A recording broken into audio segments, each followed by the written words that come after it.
Innovación no es equivalente a invención. Ese es un concepto que está saliendo de todos los análisis de los expertos en este sentido, porque se va diferenciando mucho del patentamiento.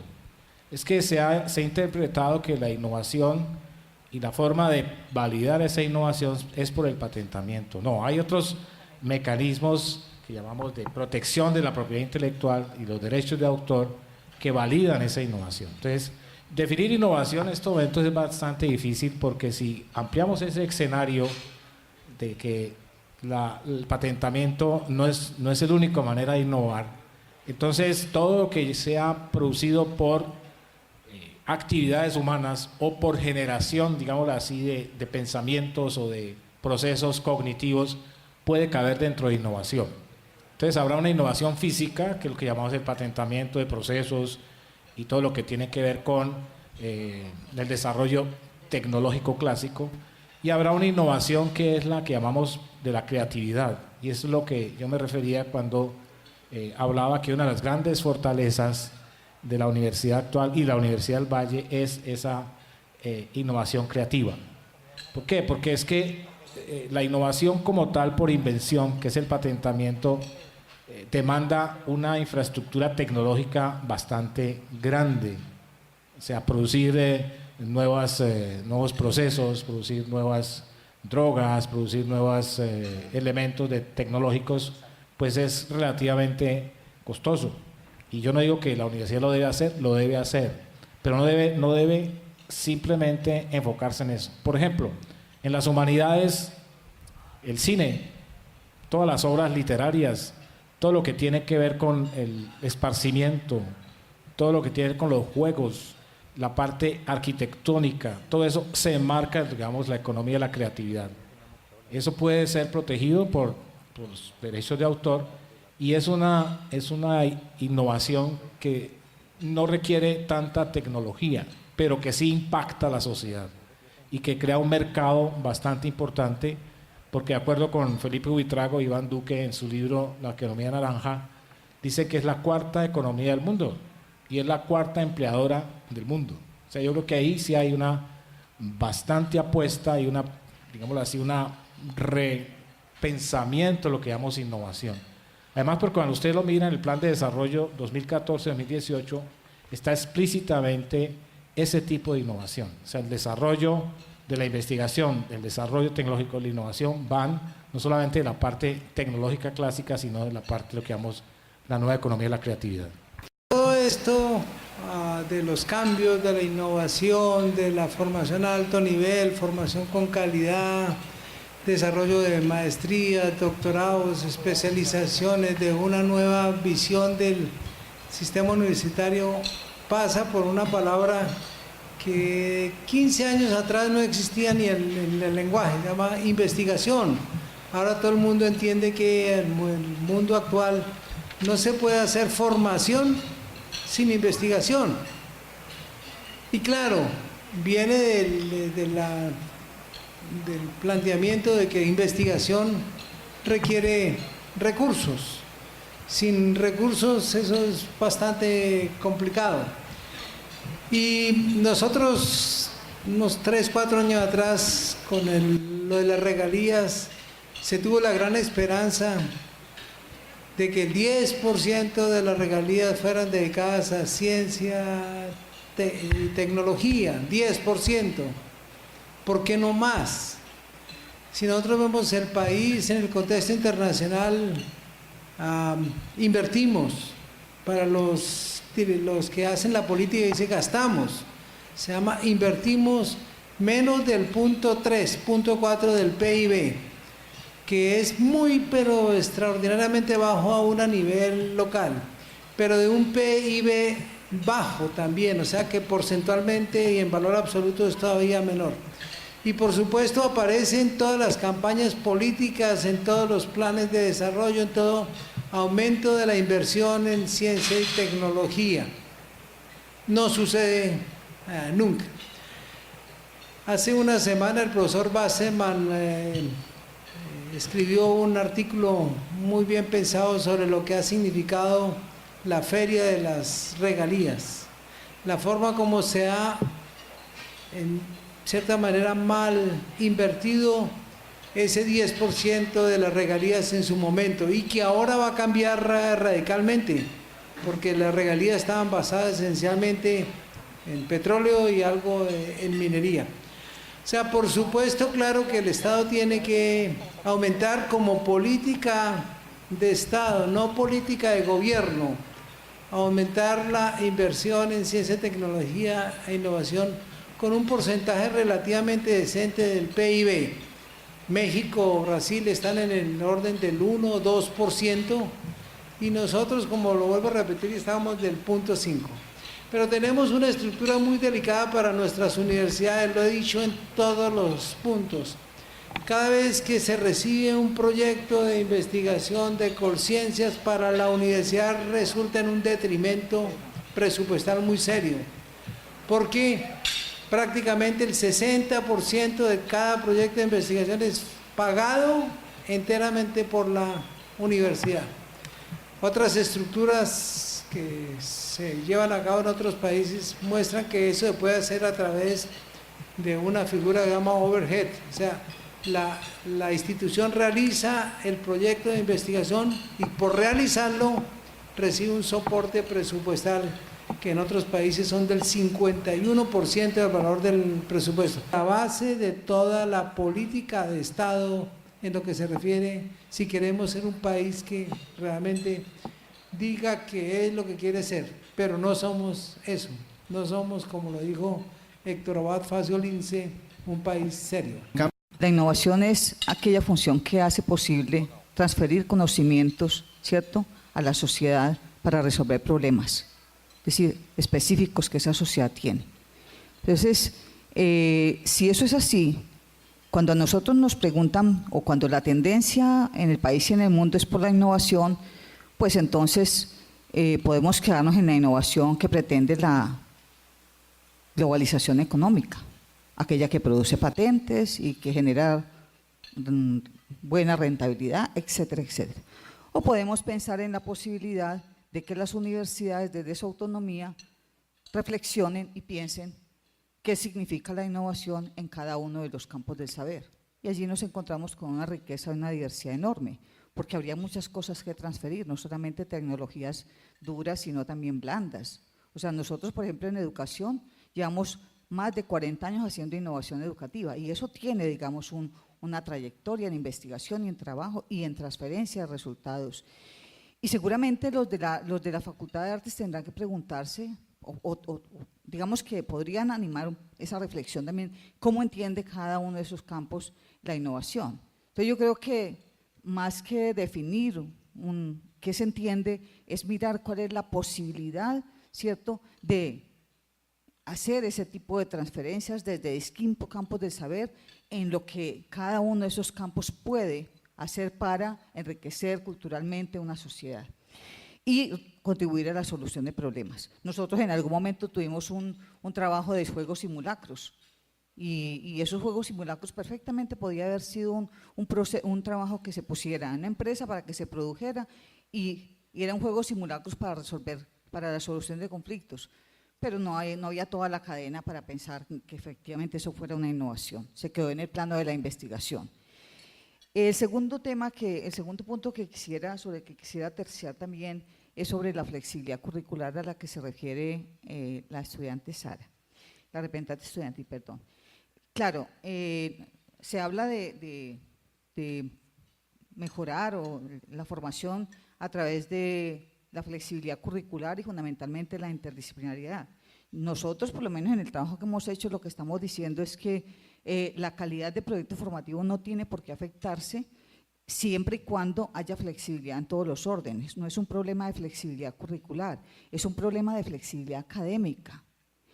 Es decir, diversidad de pensamiento, enfoques, posiciones.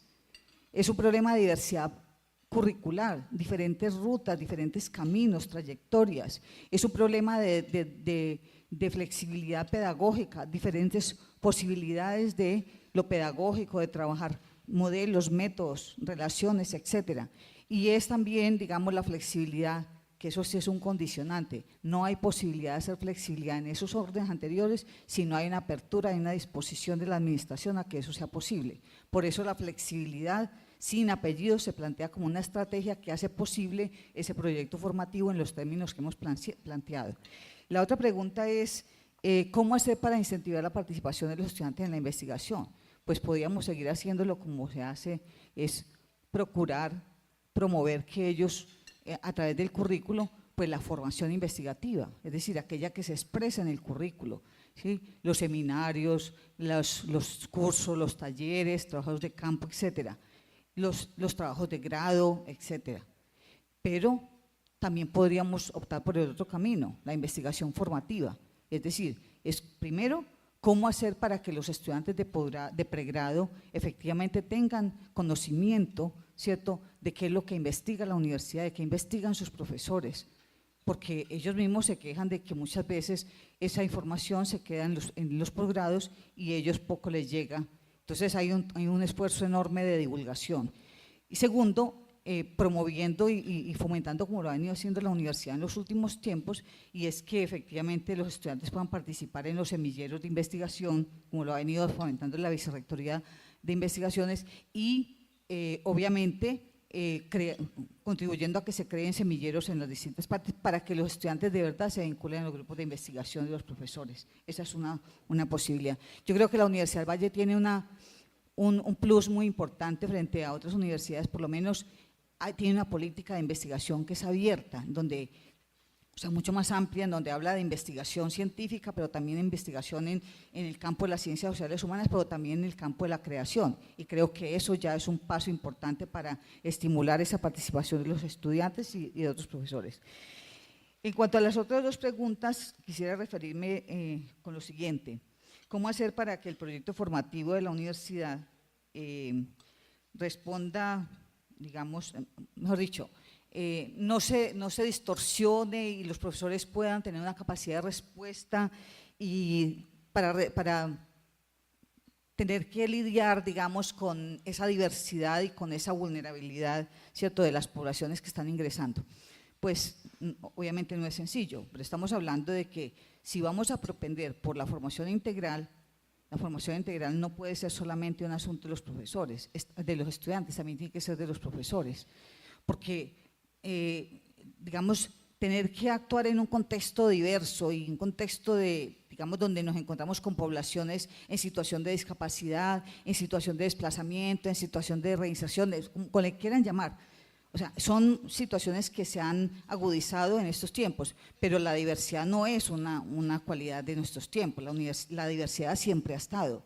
Lo que pasa es que no era visible, no, o sea, los sistemas digamos, hegemónicos, los sistemas homogenizantes, estandarizados, no habían permitido que esa diversidad aflorara. Y por eso entonces muchas veces los profesores no están en condiciones, en capacidad de trabajar con esas poblaciones, pero tendrán que hacerlo, o tendremos que hacerlo. Y eso pasa por una intervención institucional de favorecer esos procesos de formación de los profesores.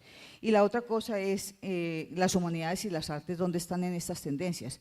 Cuando nosotros hablamos de esa sensibilidad en la que hay que formar a los estudiantes, estamos hablando de que la universidad tiene que modificar, tiene que transformar sustancialmente su proyecto formativo en términos de las dimensiones que privilegia, porque la dimensión que se ha privilegiado no en esta universidad, sino en el país y casi en el mundo es una dimensión cognitiva, y de lo que se trata es de que también se le dé un peso, ¿cierto?, a la dimensión política, a la dimensión ética, a la dimensión artística, a la dimensión estética, es decir, a todas esas dimensiones que pueden dar cuenta de una formación integral. De manera que creo que allí, no solamente en un ciclo básico estarían las humanidades y las artes, sino también en un ciclo profesional tiene que haber esa formación integral del estudiante. Y eso pasa por esas sensibilidades que cada uno tiene que tener frente a lo que está pasando en el mundo, que no es solamente tiene que ver con desarrollo de ciencia y tecnología, sino también con transformación social y cultural y política de nuestras sociedades. Cambios en la práctica que mejoren el aprendizaje de sus estudiantes, respondiendo a diferentes retos. A veces el reto es que le estoy dando mi clase a 200 estudiantes o a 400 o a 500. Entonces tengo que ver qué innovaciones hago para que eso funcione. A veces el reto es que mi clase es con estudiantes que tienen ciertas dificultades. Entonces tengo que ver qué hago yo para que eso funcione. O sea, innovación pedagógica para mí es los cambios, las cosas que se me ocurren para lograr el objetivo del aprendizaje. ¿Y cómo puede la Universidad del Valle enfrentar las tendencias sin afectar la calidad académica?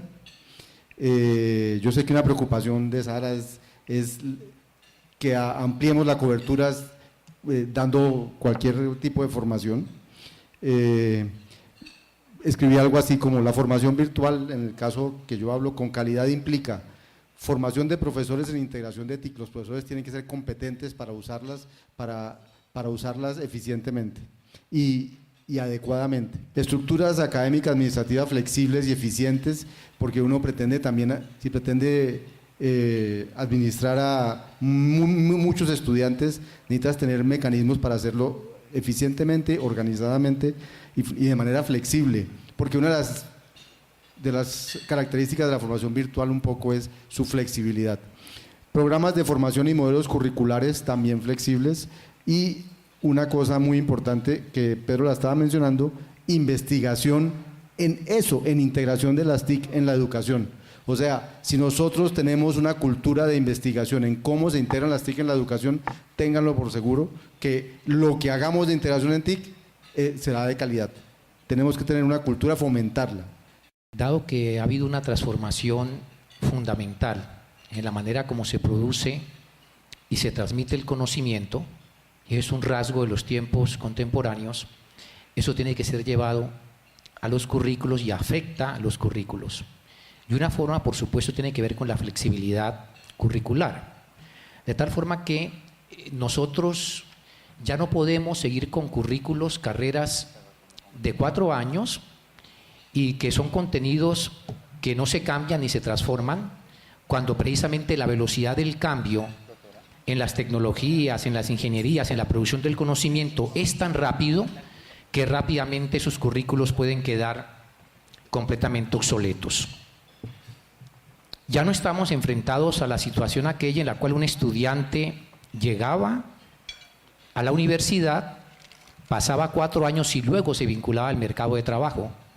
Ya estamos en una nueva situación en la cual el estudiante ingresa a la universidad con experiencia de vinculación de carácter laboral.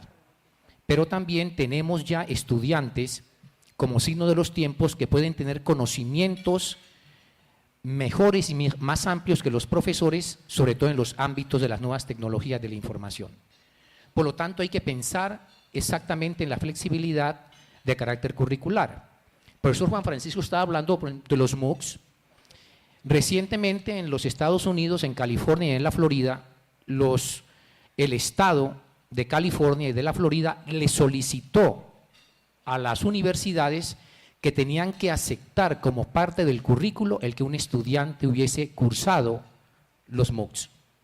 Y nosotros, como lo dijo el profesor Juan Francisco, dentro de poco estaremos enfrentados a situación de ese orden. Por supuesto, eso implica flexibilidad curricular. Pero pienso que en el caso de la universidad, la nueva política curricular es un ámbito favorable para la flexibilidad curricular. Y el que la política haya planteado, por ejemplo, ciclos básicos o ciclos comunes por campos del saber y campos del conocimiento es también un espacio propicio para pensar la flexibilidad curricular. La investigación finalmente es sencilla. ¿Para qué se investiga? Para producir conocimiento. ¿Para qué se produce conocimiento? Para transformar la realidad, las realidades. ¿Sí? Desde esa perspectiva, hay una metodología de investigación, esa es la respuesta básica que tengo a la pregunta, que es mirada con cierta sospecha por los conglomerados científicos y finalmente ha sido la única contribución de América Latina a la metodología de investigación, la investigación-acción participativa. Es decir, no se requiere, ojo con lo que digo, ni siquiera leer y escribir para transformar la realidad. Algunos la miran con desprecio y dicen que ese tipo de investigación es simplemente intervención social. No, finalmente la investigación para que logre sus objetivos tiene que transformar una realidad y eso puede ser de alto nivel desde esa perspectiva o también de alto nivel desde una perspectiva correcta políticamente. La elaboración de un plan de desarrollo, yo creo que en todos estos carteles que hay ahí aparece ese como un punto central, cómo enfrentar ese desafío de lograr una universidad como la que soñamos, incluyente, con cobertura, con investigación, relaciones internacionales, todo eso, sin realmente una financiación estatal apropiada. El plan de desarrollo que está en discusión, y creo que lo van a aprobar porque eso aprueban todo eso, al final no lo cumplen, pero igual lo aprueban. En la parte de educación superior, y yo se los mandé a todos mis colegas de la universidad, no aparece una sola frase sobre ese problema, ni uno solo.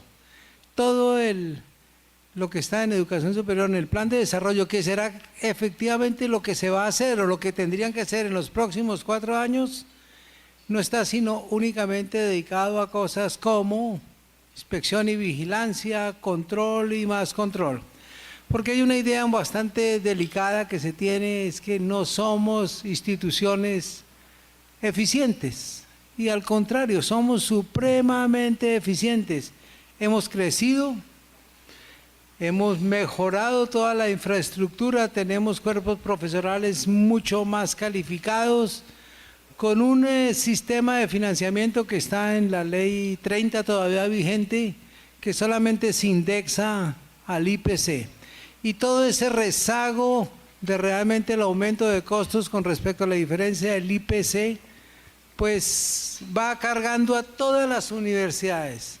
Ese es un problema realmente serio que solamente se puede abordar, digamos, mancomunadamente por el sistema universitario estatal, no una sola universidad aisladamente.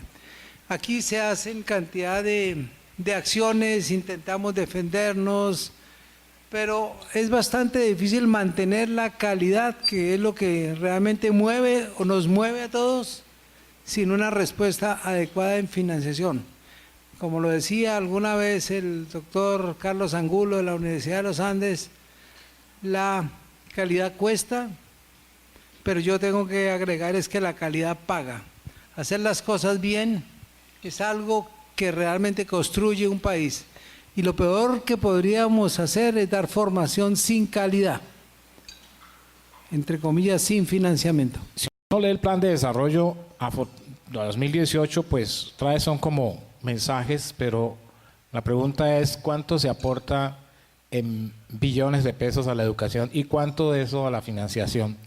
No solamente de la nómina, sino al funcionamiento de la que llaman la actividad educativa. Porque yo pienso que hay que saber que la universidad tiene que pasar por ese proceso de formar profesionales en conocimiento y formar profesionales en el quehacer, porque de alguna manera esa es su función, una de sus funciones sociales, el insertar los profesionales en la sociedad para que sepan hacer los cambios o poder generar los cambios.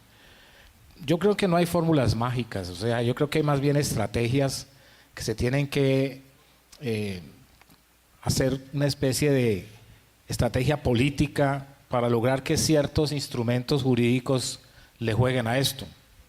Y si uno mira en parte las propuestas de las estrategias, valdría la pena explorar, por ejemplo, jurídicamente, cuánto de los parafiscales que de alguna manera se captan por el SENA o por otro tipo de instituciones puedan ir a este fondo de apoyo a las universidades y puedan ir, entre otras cosas, a un fondo de investigación.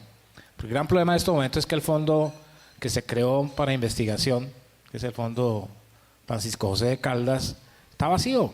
No se ha podido pensar en qué se va a llenar, con cuánto se va a llenar, con el 50% de los parafiscales. Entonces pasa por ese lado, o sea, las fórmulas tienen que venir de un cambio de política nuevo, casi que conservando, y estoy de acuerdo con Pedro, que la financiación para investigación, el PIB es bastante bajo, si uno mira, pero hay unos metas que dicen subámoslo al 0,5. Eso es algo que yo no sé si se va a lograr. Entonces, yo simplemente concluyo que lograr una financiación estatal óptima pasa por 3 estrategias. Primero, articular una serie de medidas jurídicas, políticas aprobadas a nivel nacional que le den un músculo financiero, un músculo, digámoslo, de financiación. La segunda es abrir la universidad al mundo. Yo creo que fuera del país hay recursos que se pueden captar, no solamente para investigación, alianzas, por ejemplo, alianzas en los MOOCs, digamos, en las tecnologías abiertas de enseñanza, que podrían ser una gran riqueza y un gran recurso para poder suplir lo que llamamos esa calidad educativa o un concepto de Open University, universidad abierta a la sociedad. Y pensar también que la investigación transforma el medio, y eso es lo que llamamos ciencia modo 3, que es la ciencia modo 3 que tiene el costo social. O sea, allí es donde podemos apalancar recursos de la sociedad para que esa investigación y esa formación de profesionales pueda también llevarnos a una financiación, digamos, no óptima, pero sí por lo menos en los próximos 10 años, quitarnos ese gran lastre que arrastramos de financiación.